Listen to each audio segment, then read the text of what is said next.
The Return of Sherlock Holmes by Sir Arthur Conan Doyle. Adventure 13. The Adventure of the Second Stain.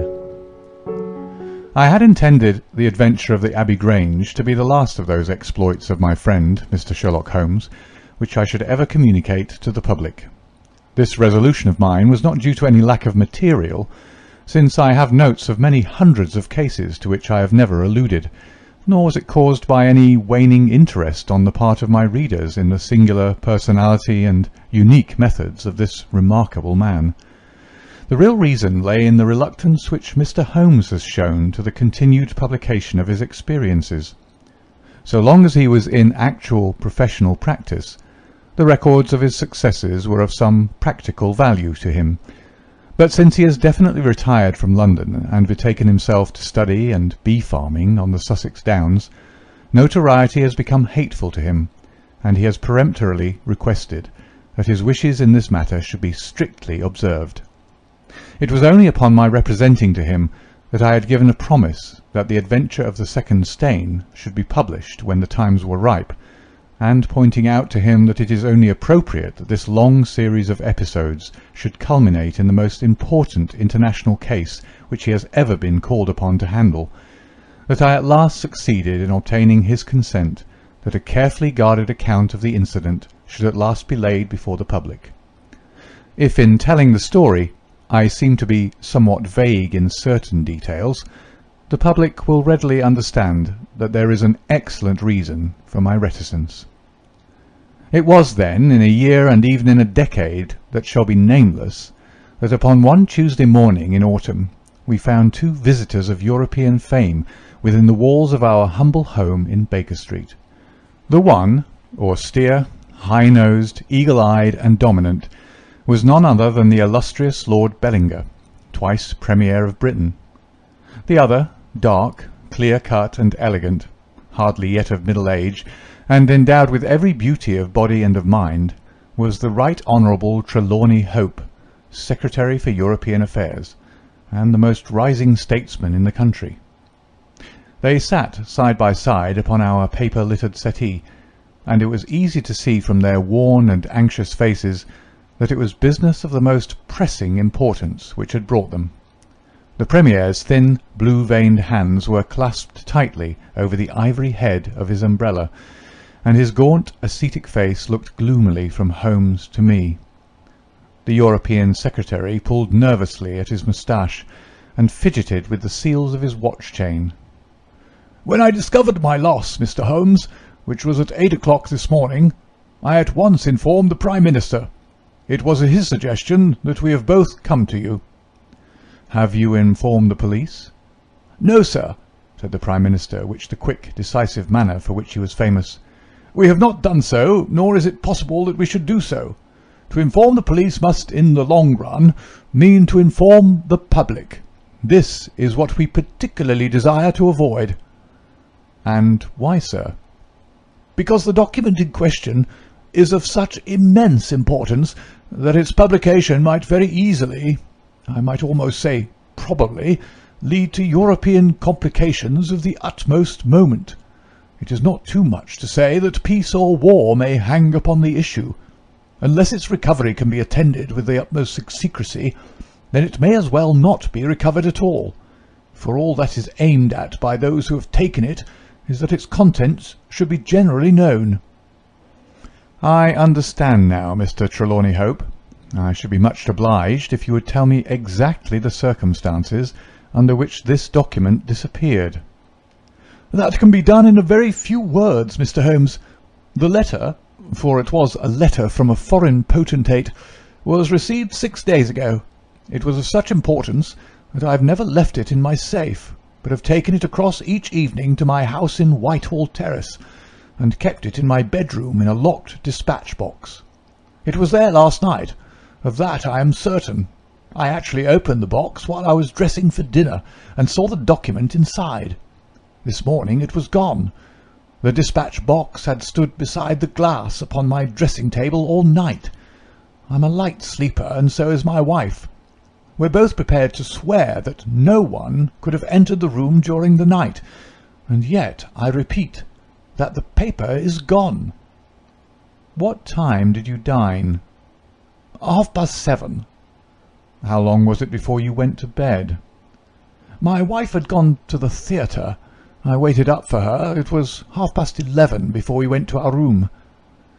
Then for 4 hours the dispatch box had lain unguarded. No one is ever permitted to enter that room save the housemaid in the morning and my valet or my wife's maid during the rest of the day. They are both trusty servants who have been with us for some time. Besides, neither of them could possibly have known that there was anything more valuable than the ordinary departmental papers in my dispatch box. Who did know of the existence of that letter? No one in the house. Surely your wife knew? No, sir. I had said nothing to my wife until I missed the paper this morning. The Premier nodded approvingly. I have long known, sir, how high is your sense of public duty, said he. I am convinced that in the case of a secret of this importance, it would rise superior to the most intimate domestic ties. The European Secretary bowed. You do me no more injustice, sir. Until this morning I have never breathed one word to my wife upon this matter. Could she have guessed? No, Mr. Holmes, she could not have guessed, nor could anyone have guessed. Have you lost any documents before? No, sir. Who is there in England who did know of the existence of this letter?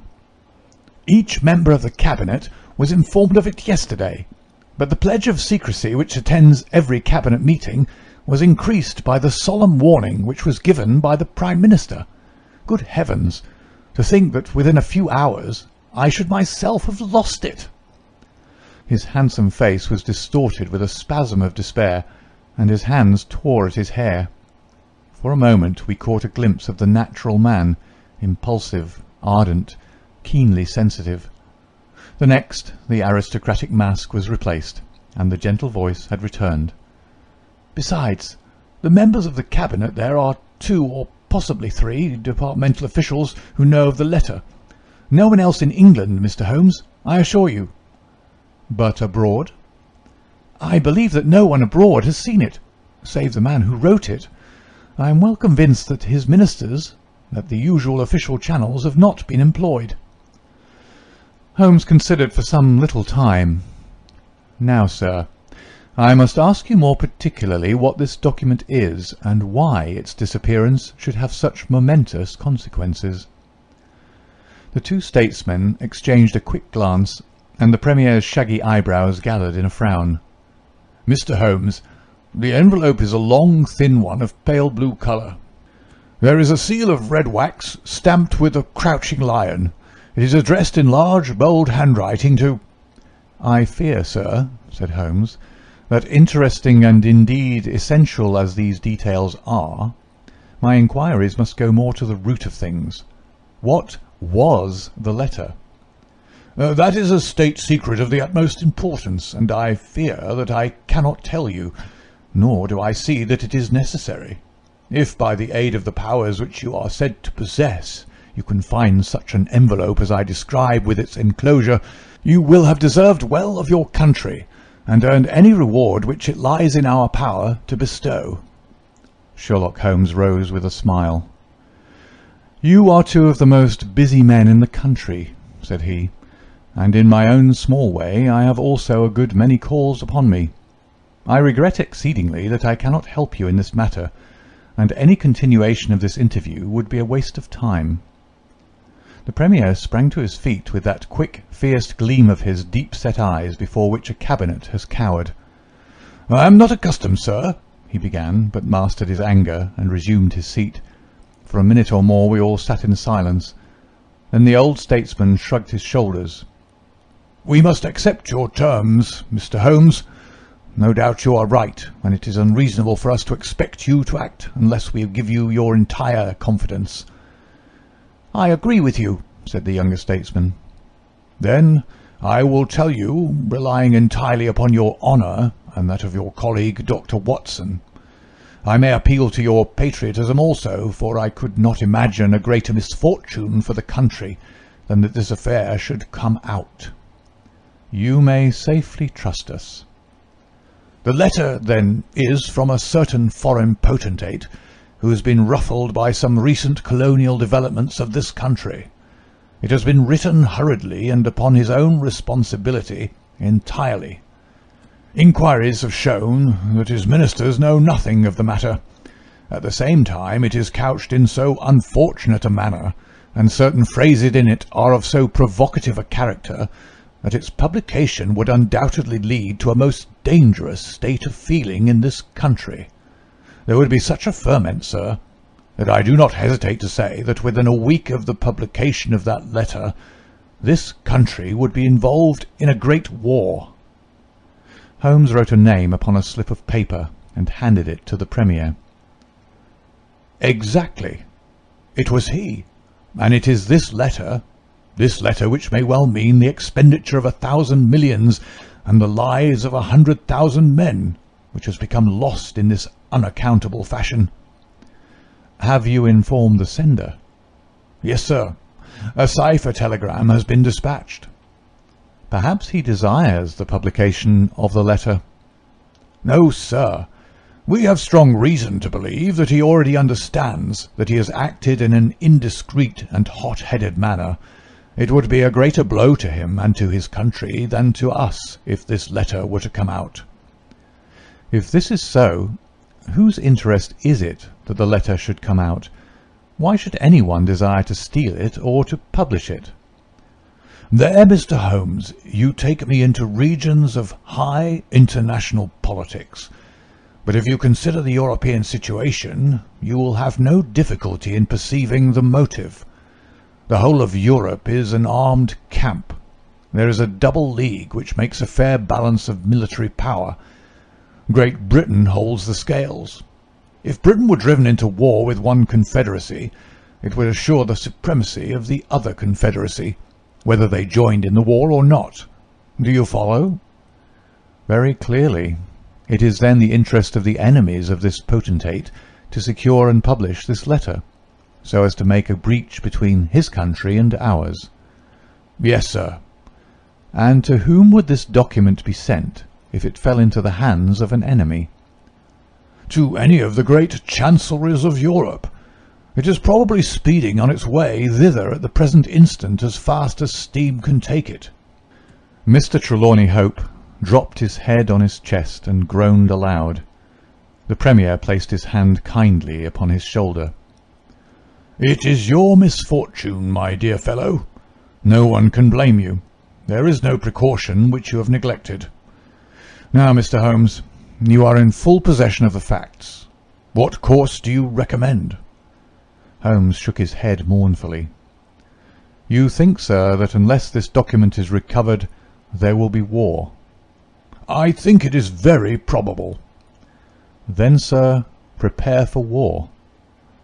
"That is a hard saying, Mr. Holmes." "Consider the fact, sir.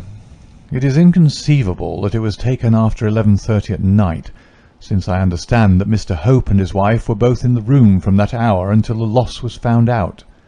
It was taken, then, yesterday evening between 7:30 and 11:30, probably near the earlier hour, since whoever took it evidently knew that it was there, and would naturally secure it as early as possible.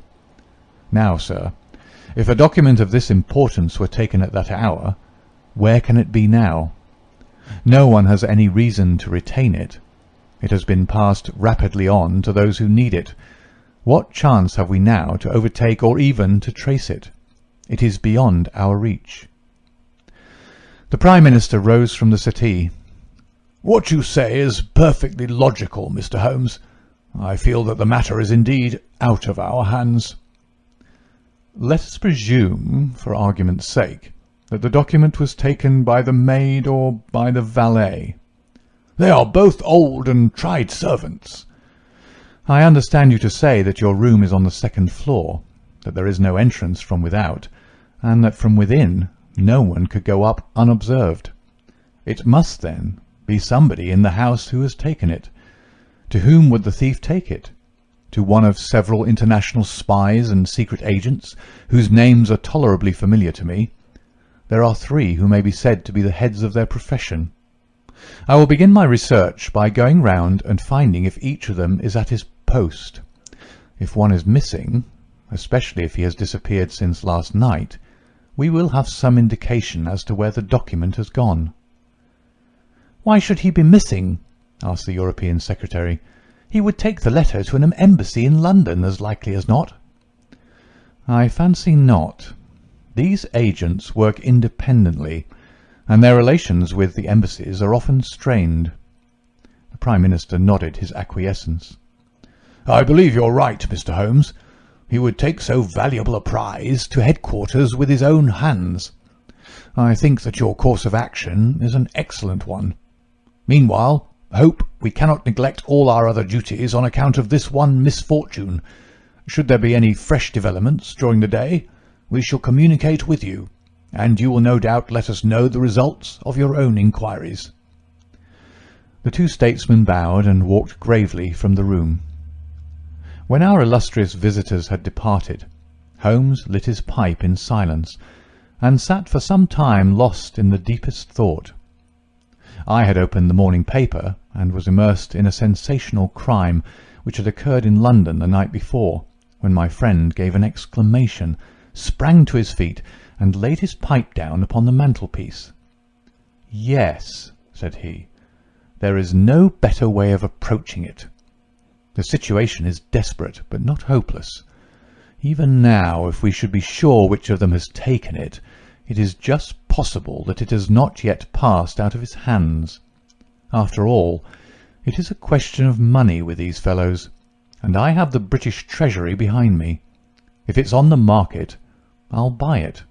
If it means another penny on the income tax, it is inconceivable that the fellow might hold it back to see what bids come from this side before he tries his luck on the other. There are only those three capable of playing so bold a game. There are Oberstein, La Rothière, and Eduardo Lucas. I will see each of them." I glanced at my morning paper. "Is that Eduardo Lucas of Godolphin Street?" "Yes." "You will not see him." "Why not?" "He was murdered in his house last night."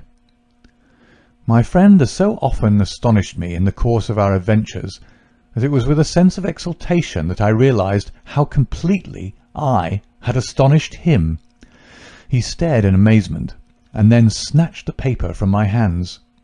This was the paragraph which I had been engaged in reading when he rose from his chair.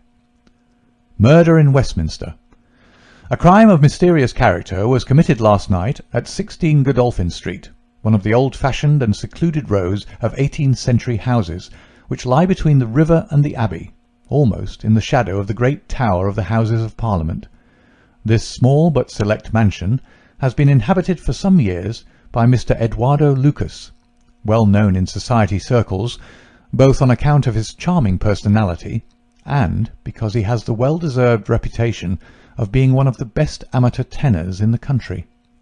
Mr. Lucas is an unmarried man, 34 years of age, and his establishment consists of Mrs. Pringle, an elderly housekeeper, and of Mitten, his valet.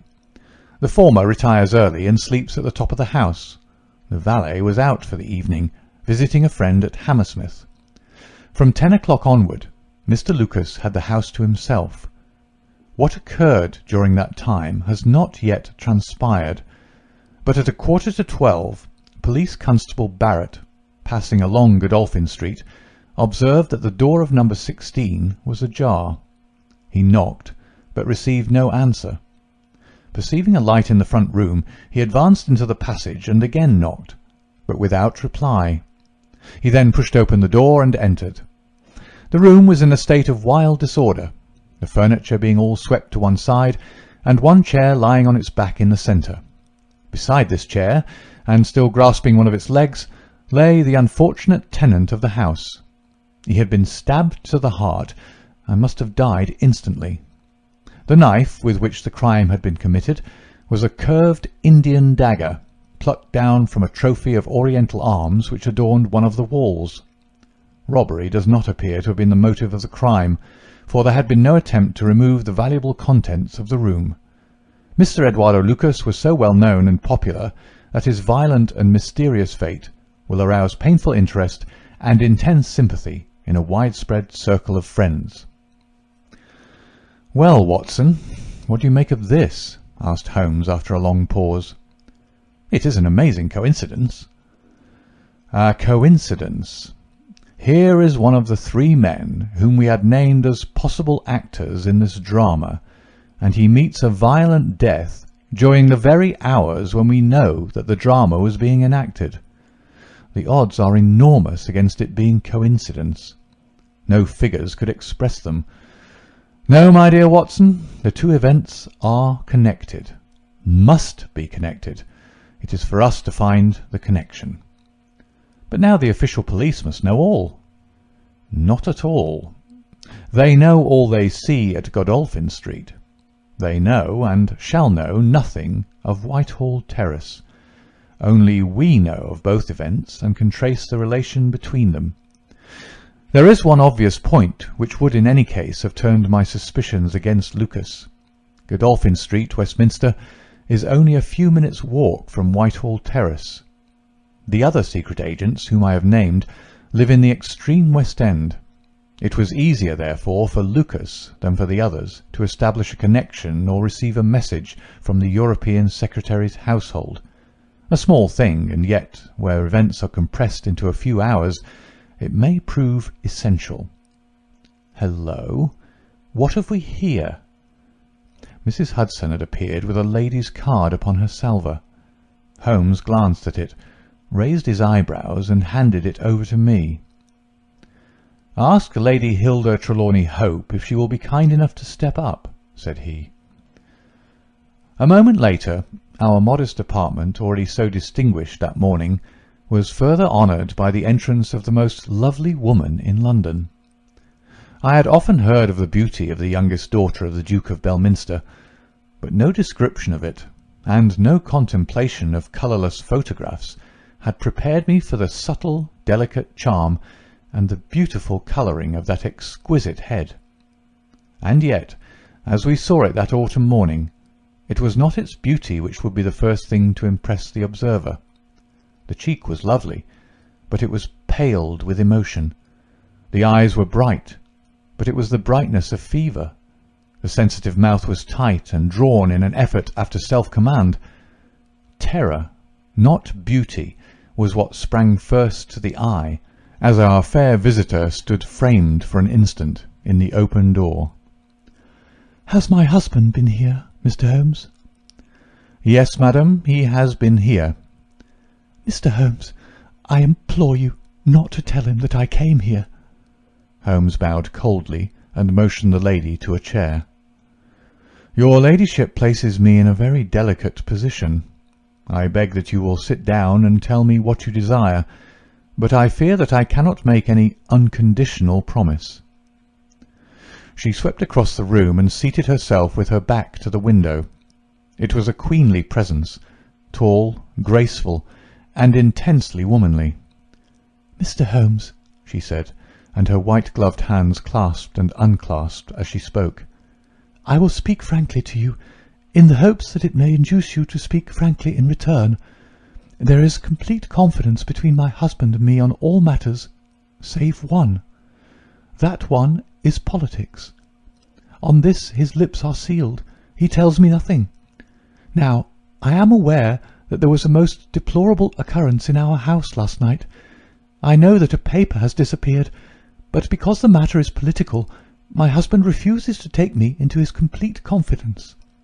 Now it is essential, I say, that I should thoroughly understand it. You are the only other person, save only these politicians, who knows the true facts. I beg you then, Mr. Holmes, to tell me exactly what has happened and what it will lead to. Tell me all, Mr. Holmes. Let no regard for your client's interests keep you silent, for I assure you that his interests, if he would only see it, would be best served by taking me into his complete confidence. What was this paper which was stolen?" "Madam, what you ask me is really impossible." She groaned and sank her face in her hands. "You must see that it is so, madam. If your husband thinks fit to keep you in the dark over this matter, is it for me, who has only learned the true facts under the pledge of professional secrecy, to tell what he has withheld? It is not fair to ask it.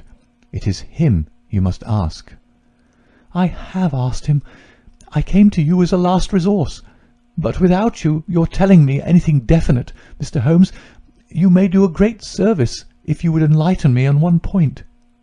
"What is it, madam?"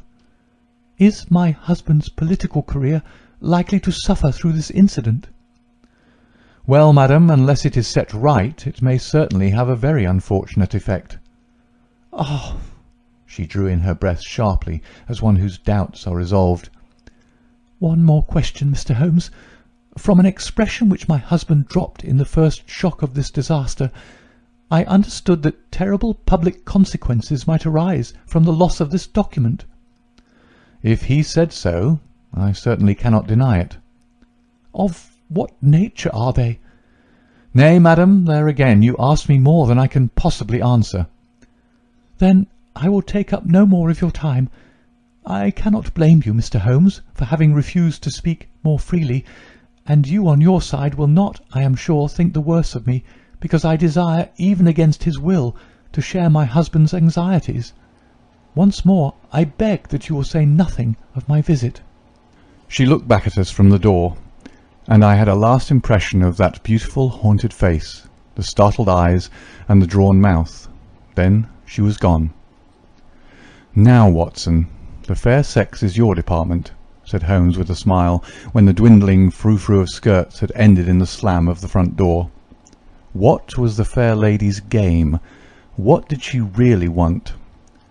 Surely her own statement is clear, and her anxiety very natural." Think of her appearance, Watson, her manner, her suppressed excitement, her restlessness, her tenacity in asking questions. Remember that she comes of a caste who do not lightly show emotion. She was certainly much moved. Remember also the curious earnestness with which she assured us that it was the best for her husband that she should know all. What did she mean by that? And you must have observed, Watson, how she manoeuvred to have the light at her back. She did not wish us to read her expression. Yes, she chose the one chair in the room. And yet the motives of women are so inscrutable. You remember the woman at Margate whom I suspected for the same reason? No powder on her nose. That proved to be the correct solution. How can you build on such a quicksand? Their most trivial action may mean volumes, or their most extraordinary conduct may depend upon a hairpin or a curling tongs. Good morning, Watson. You're off? Yes, I will while away the morning at Godolphin Street with our friends of the regular establishment. With Eduardo Lucas lies the solution of our problem, though I must admit that I have not an inkling as to what form it may take. It is a capital mistake to theorize in advance of the facts. Do you stay on guard, my good Watson, and receive any fresh visitors. I'll join you at lunch if I am able. All that day, and the next, Holmes was in a mood which his friends would call taciturn, and others morose. He ran out and ran in, smoked incessantly, played snatches on his violin, sank into reveries, devoured sandwiches at irregular hours, and hardly answered the casual questions which I put to him. It was evident to me that things were not going well with him or his quest. He would say nothing of the case, and it was from the papers that I learned the particulars of the inquest, and the arrest with the subsequent release of John Mitten, the valet of the deceased. The coroner's jury brought in the obvious wilful murder, but the parties remained as unknown as ever. No motive was suggested. The room was full of articles of value, but none had been taken. The dead man's papers had not been tampered with. They were carefully examined, and showed that he was a keen student of international politics, an indefatigable gossip, a remarkable linguist, and an untiring letter-writer. He had been on intimate terms with the leading politicians of several countries, but nothing sensational was discovered among the documents which filled his drawers. As to his relations with women, they appeared to have been promiscuous but superficial. He had many acquaintances among them, but few friends and no one whom he loved. His habits were regular, his conduct inoffensive. His death was an absolute mystery, and likely to remain so. As to the arrest of John Mitten, the valet, it was a counsel of despair as an alternative to absolute inaction. But no case could be sustained against him. He had visited friends in Hammersmith that night. The alibi was complete. It is true that he started home at an hour which would have brought him to Westminster before the time when the crime was discovered, but his own explanation that he had walked part of the way seemed probable enough in view of the fineness of the night. He had actually arrived at 12 o'clock, and appeared to be overwhelmed by the unexpected tragedy. He had always been on good terms with his master. Several of the dead man's possessions, notably a small case of razors, had been found in the valet's boxes, but he explained that they had been presents from the deceased, and the housekeeper was able to corroborate the story. Mitten had been in Lucas's employment for 3 years. It was noticeable that Lucas did not take Mitten on the continent with him. Sometimes he visited Paris for 3 months on end, but Mitten was left in charge of the Godolphin Street house. As to the housekeeper, she had heard nothing on the night of the crime. If her master had a visitor, he had himself admitted him. So for 3 mornings the mystery remained, so far as I could follow it in the papers. If Holmes knew more, he kept his own counsel. But as he told me that Inspector Lestrade had taken him into his confidence in the case, I knew that he was in close touch with every development. Upon the 4th day there appeared a long telegram from Paris, which seemed to solve the whole question.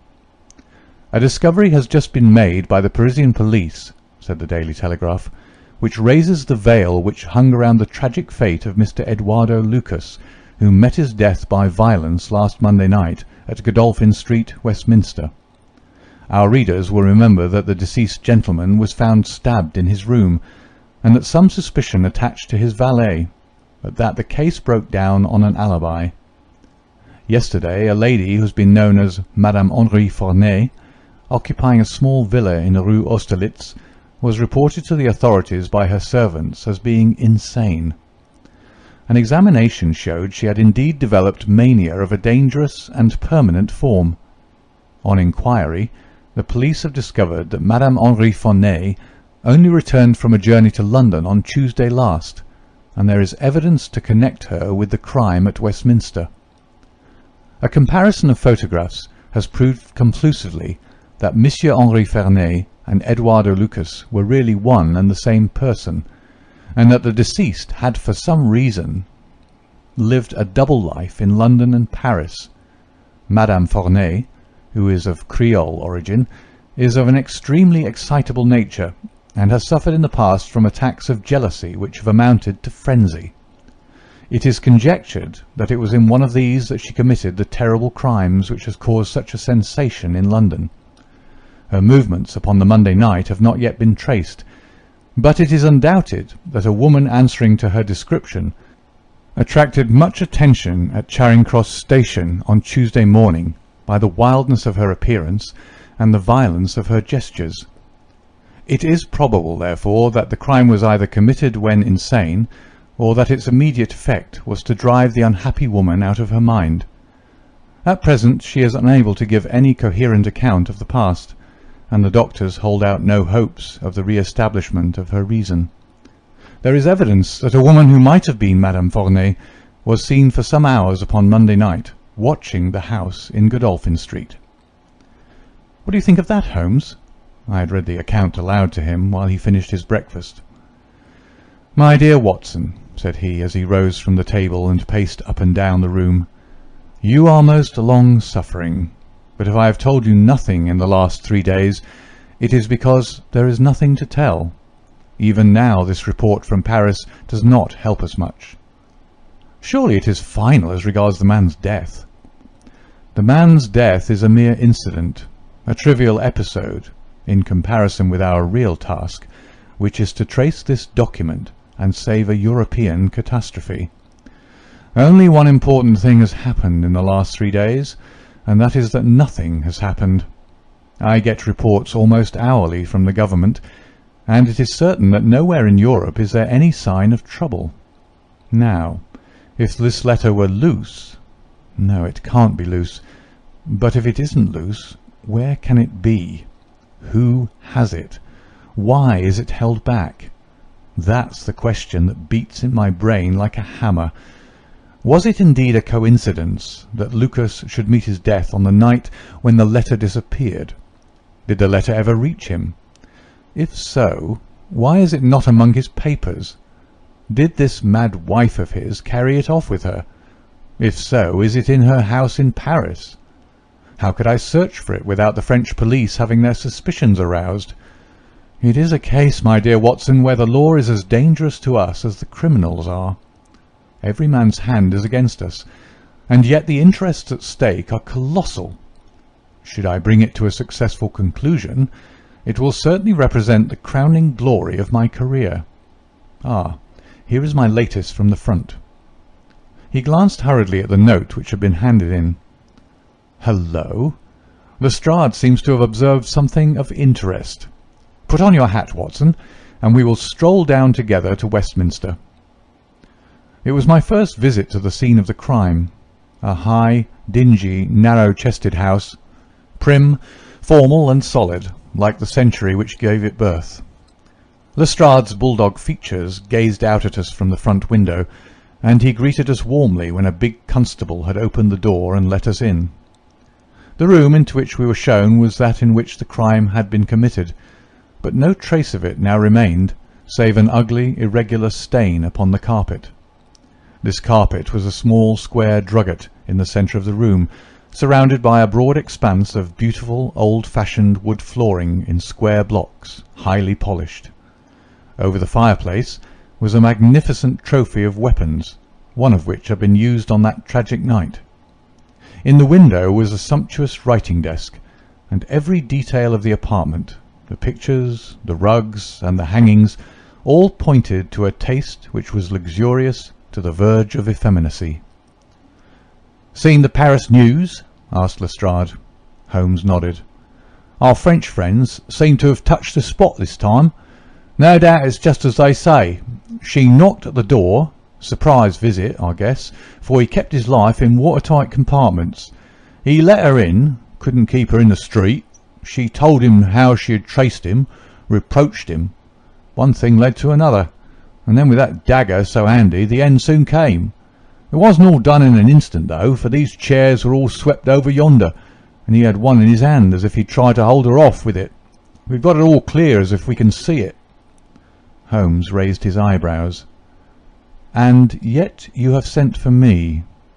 "Oh, yes, that's another matter. A mere trifle, but the sort of thing you take an interest in. Queer, you know, and what you might call freakish. There's nothing to do with the main fact. Can't have, on the face of it." "What is it, then?"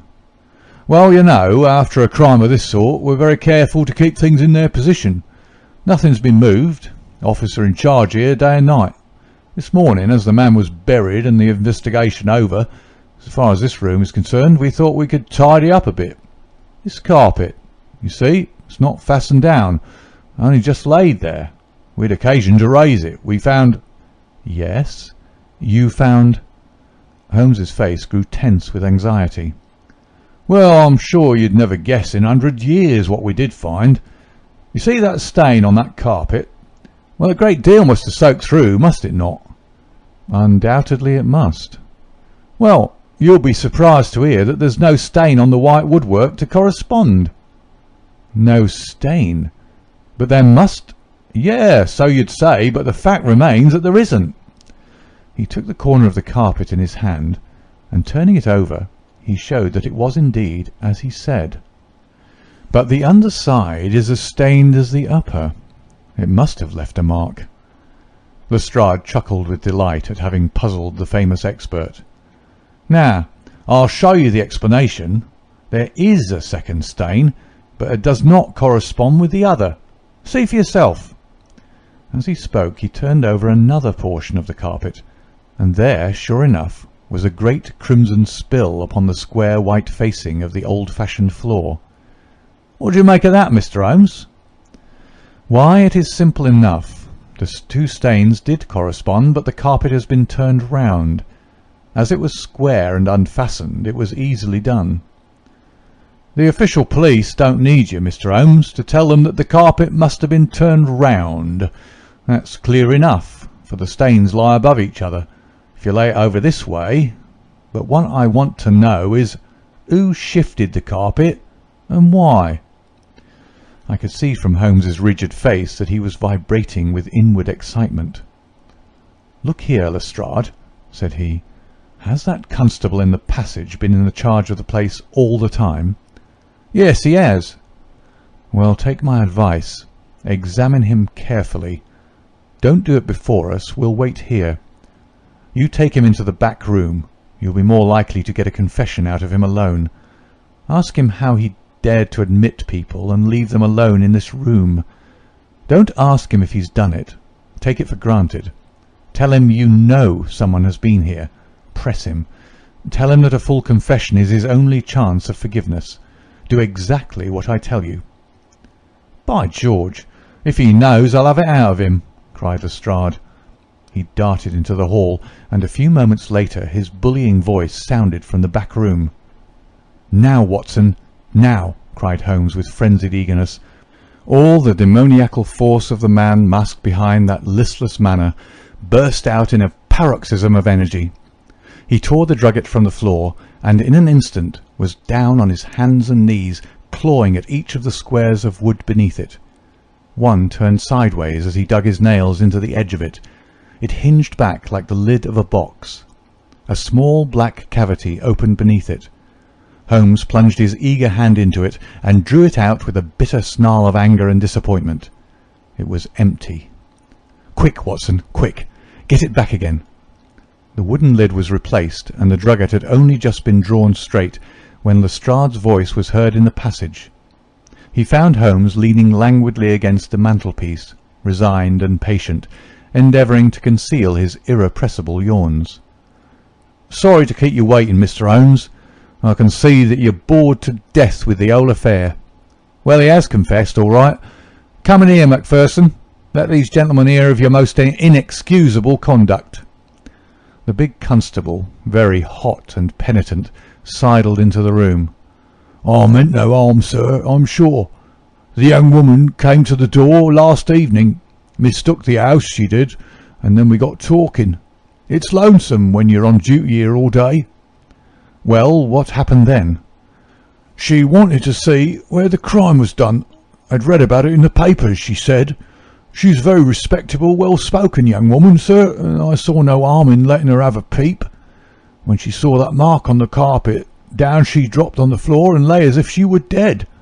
I ran to the back and got some water, but I couldn't bring it to her. Then I went round the corner to the ivy plant for some brandy, and by the time I brought it back, the young woman had recovered and was off, ashamed of herself, I dare say, and dared not face me." "How about moving that drugget?" "Well, sir, it was a bit rumpled, certainly, when I came back. You see, she fell on it, and it lies on a polished floor with nothing to keep it in place. I straightened it out afterwards." "It's a lesson to you that you can't deceive me, Constable Macpherson," said Lestrade with dignity. "No doubt you thought that your breach of duty could never be discovered, and yet a mere glance at that drugget was enough to convince me that someone has been admitted to the room. It's lucky for you, my man, that nothing is missing, or you'd find yourself in Queer Street. I'm sorry to have called you down over such a petty business, Mr. Holmes, but I thought the point of the second stain not corresponding with the first would interest you." "Certainly it was most interesting. Has this woman only been here once, Constable?" "Yes, sir, only once." "Who was she?" "Don't know the name, sir. Was answering an advertisement about typewriting and came to the wrong number. Very pleasant, genteel young woman, sir." "Tall? Handsome?" "Yes, sir. She was a well-grown young woman. I suppose you might say she was handsome. Perhaps some would say she was very handsome. 'Oh, officer, do let me have a peep,' says she. She had pretty coaxing ways, as you might say, and I thought there was no harm in letting her just put her head through the door." "How was she dressed?" "Quiet, sir. A long mantle down to her feet." "What time was it?" It was just growing dusk at the time. They were lighting the lamps as I came back with the brandy." "Very good," said Holmes. "Come, Watson, I think that we have more important work elsewhere." As we left the house, Lestrade remained in the front room while the repentant constable opened the door to let us out. Holmes turned on the step and held up something in his hand. The constable stared intently. "Good Lord, sir!" he cried with amazement on his face. Holmes put his fingers on his lips, replaced his hand in his breast pocket, and burst out laughing as we turned down the street. "Excellent," said he. "Come, friend Watson, the curtain rings up for the last act.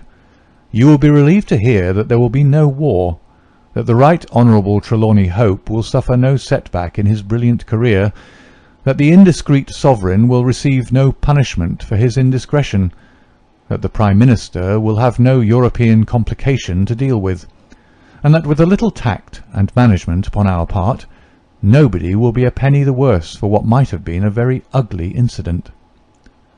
My mind filled with admiration for this extraordinary man. "You've solved it!" I cried. "Hardly that, Watson.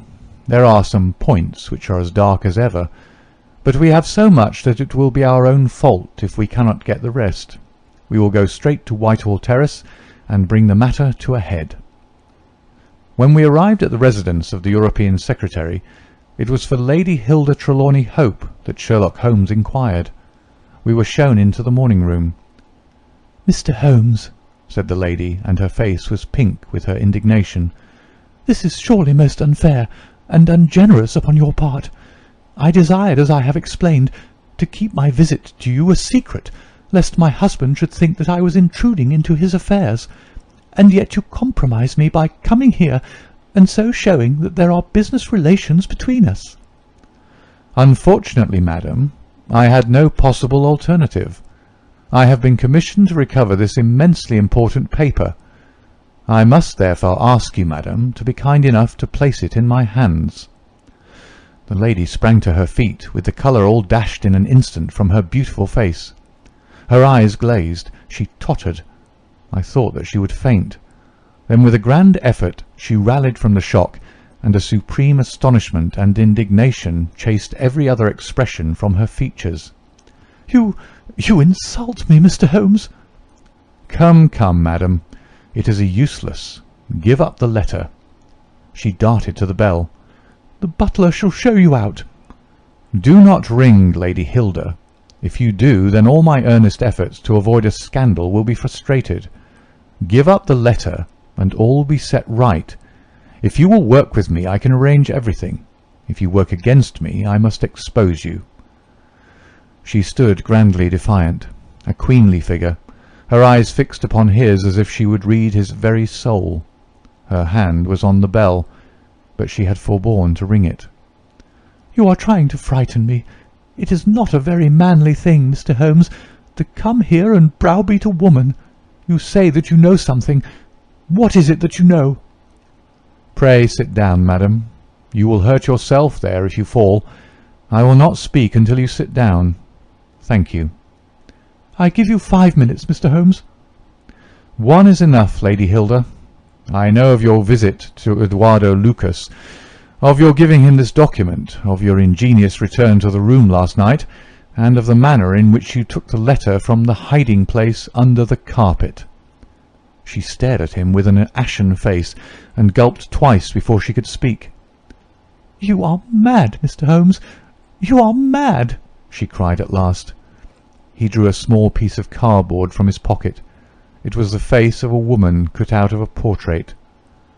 "I have carried this because I thought it might be useful," said he. "The policeman has recognized it." She gave a gasp, and her head dropped back in the chair. "Come, Lady Hilda, you have the letter. The matter may still be adjusted. I have no desire to bring trouble to you. My duty ends when I have returned the lost letter to your husband. Take my advice and be frank with me.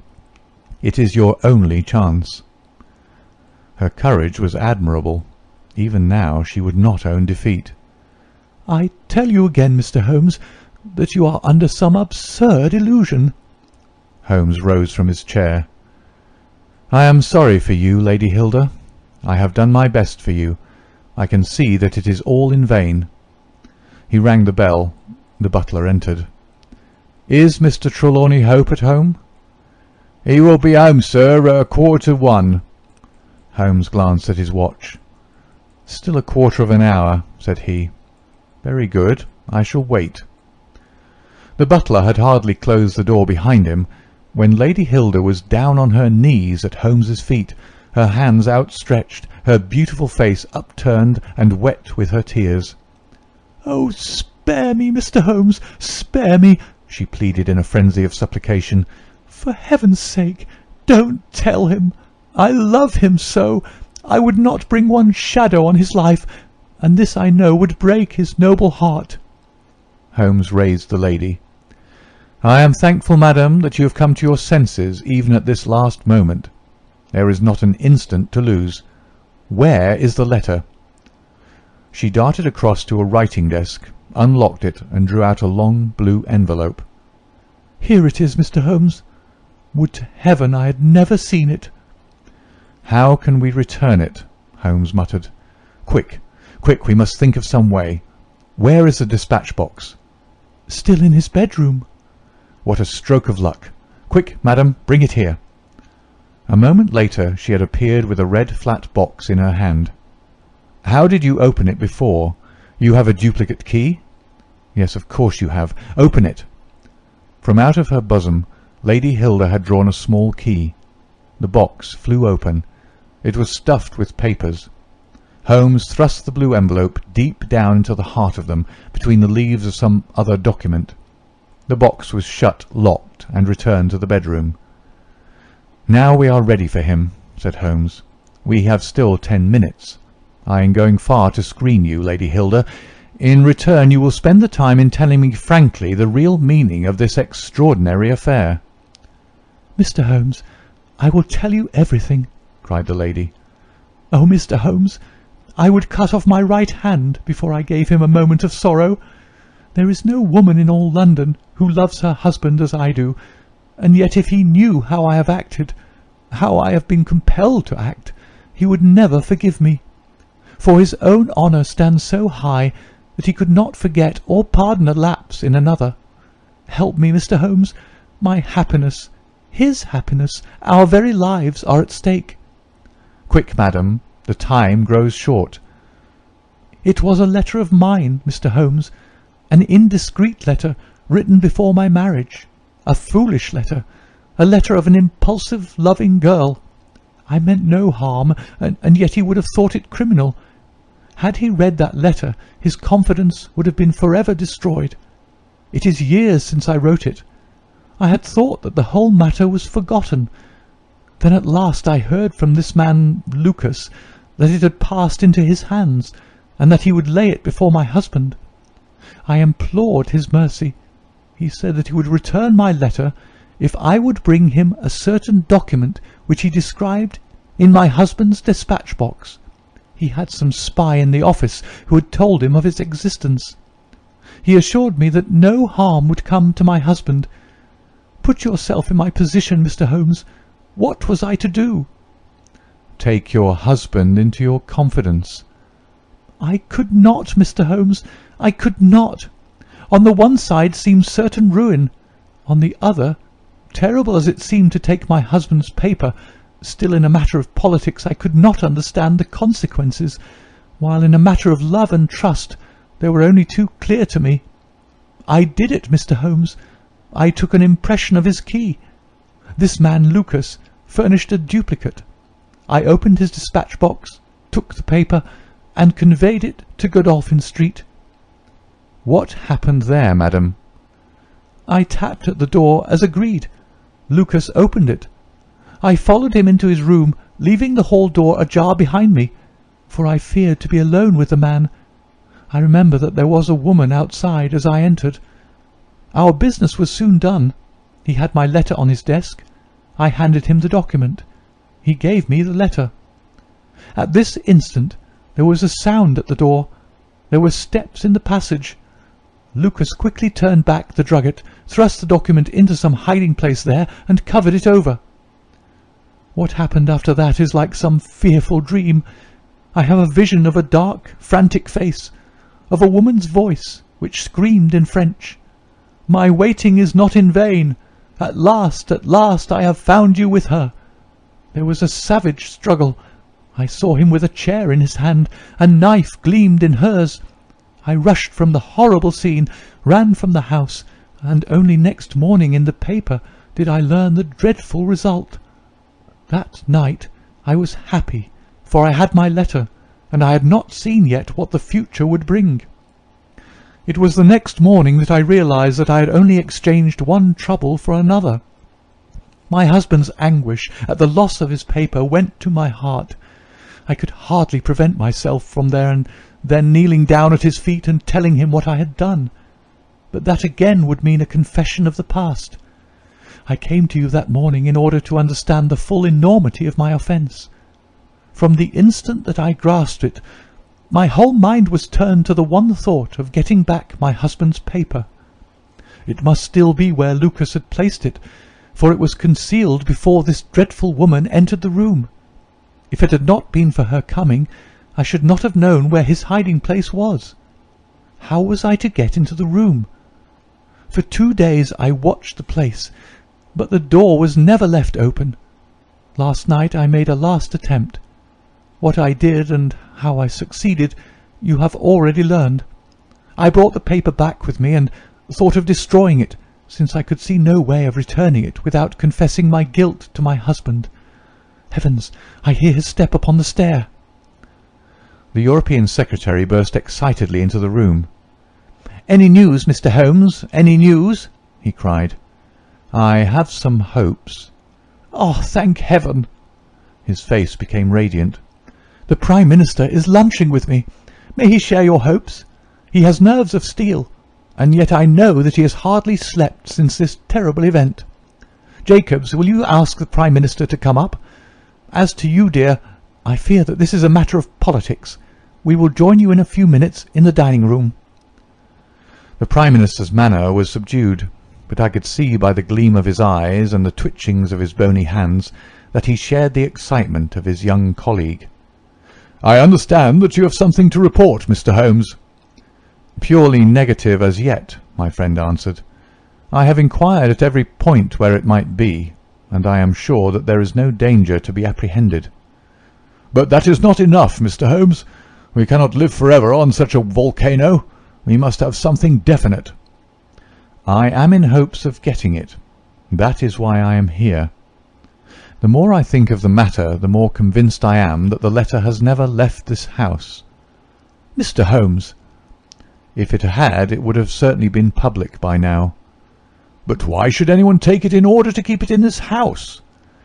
"I am not convinced that anyone did take it." "Then how could it leave the dispatch box?"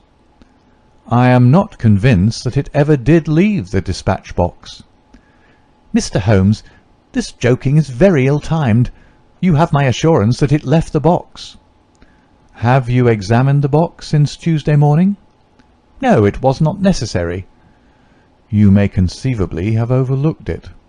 "Impossible, I say." "But I am not convinced of it. I have known such things to happen. I presume there are other papers there. Well, it may have got mixed up with them." "It was on the top." "Someone may have shaken the box and displaced it." No, I had everything out." "Surely it is easily decided, Hope," said the Premier. "Let us have the dispatch box brought in." The secretary rang the bell. "Jacobs, bring down my dispatch box. This is a farcical waste of time, but still, if nothing else will satisfy you, it shall be done. Thank you, Jacobs. Put it here. I have always had the key on my watch-chain. Here are the papers, you see. A letter from Lord Merrow, report from Sir Charles Hardy, memorandum from Belgrade, note on the Russo-German grain taxes, letter from Madrid, note from Lord Flowers. Good heavens! What is this? Lord Bellinger! Lord Bellinger!" The Premier snatched the blue envelope from his hand. "Yes, it is it. And the letter is intact, Hope. I congratulate you." Thank you, thank you. What a weight from my heart. But this is inconceivable. Impossible. Mr. Holmes, you're a wizard, a sorcerer. How did you know it was there? Because I knew it was nowhere else. I cannot believe my eyes. He ran wildly to the door. Where is my wife? I must tell her all is well. Hilda! Hilda! We heard his voice on the stairs. The Premier looked at Holmes with twinkling eyes. Come, sir, said he. There is more than this than meets the eye. How came the letter back in the box? Holmes turned away smiling from the keen scrutiny of those wonderful eyes. We also have our diplomatic secrets, said he, and picking up his hat, he turned to the door. End of the adventure of the second stain.